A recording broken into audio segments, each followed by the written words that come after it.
Of India का guide sir गए थे, उन्होंने आपको थोड़ा बहुत कुछ बताए होंगे। उसके बाद अभी एक छोटा सा स्टोरी होता है, वो स्टोरी मैं आप लोगों को बताऊंगा। ये जो स्टोरी होता है एक 12 साल के लड़के के बारे में होता है, कैसे वो अपने पिता से मिलने के लिए आया और वहां पर उसका मौत हो गया। ये स्टोरी उसी के बारे में।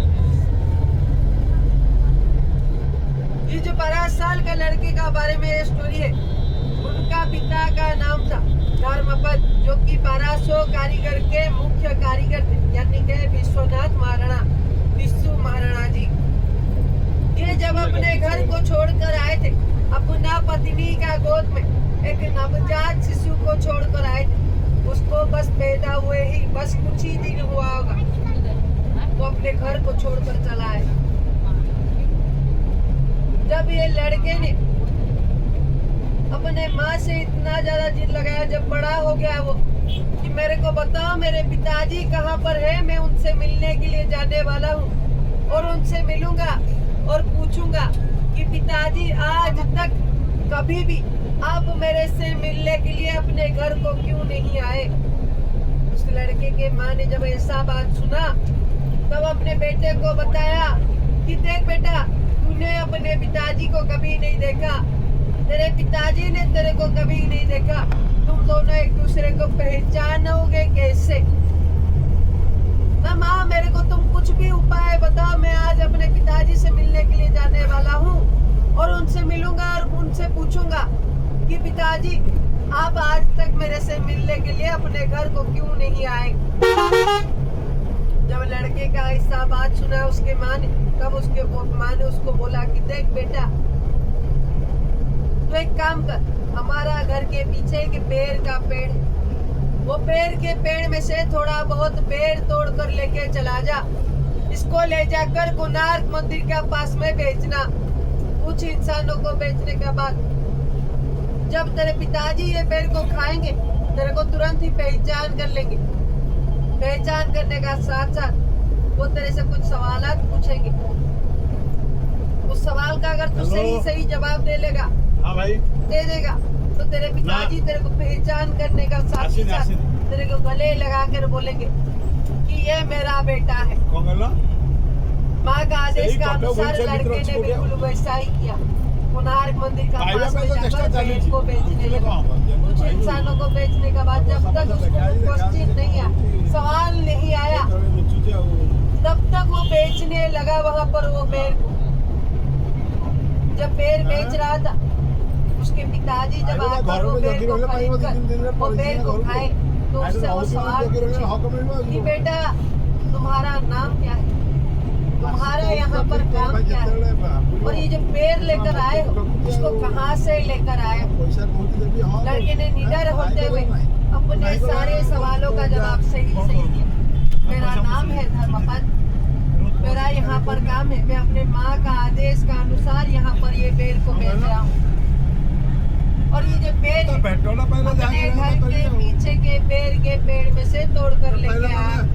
और मेरे माँ ने मेरे को बोला था कि मेरे पिताजी अगर ये पेड़ को खाएंगे तो मेरे को तुरंत ही पहचान कर लेंगे।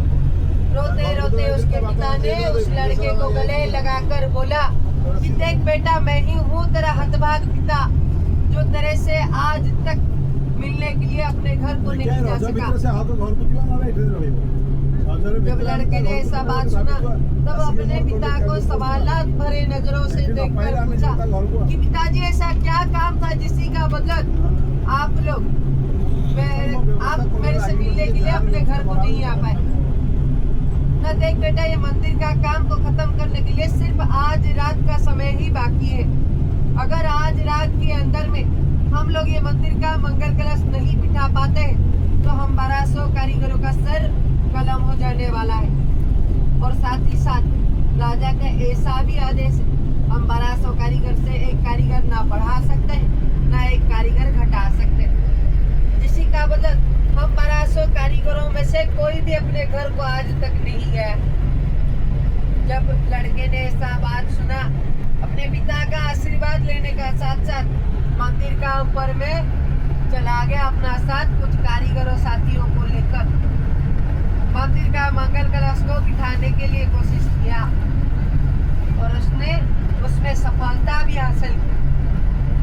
सफलता हासिल करने का साथ साथ वही पास से अपने पिता को आवाज देकर बोला कि देखिए पिताजी, मैंने ये मंदिर का मंगल कलश को बिठा लिया है।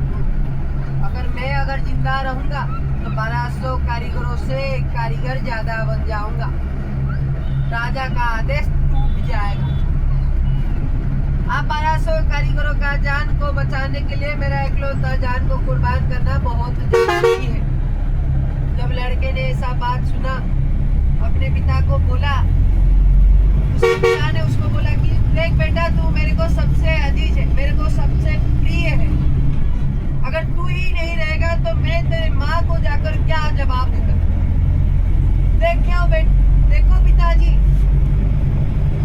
अगर मैं इकलौता धर्मपद जिंदा रहता हूँ तो उड़ीसा से कारीगरी का काम खत्म होने का साथ साथ 1200 कारीगरों का जान भी खत्म हो जाएगा। लेकिन अगर मैं इकलौता धर्मपद ही मर जाता हूँ तो उड़ीसा का कारीगरी का काम भी जिंदा रहेगा, 1200 कारीगर भी जिंदा रहेंगे और अगले 12 साल के अंदर बहुत सारे धर्मपद भी पैदा हो जाएंगे।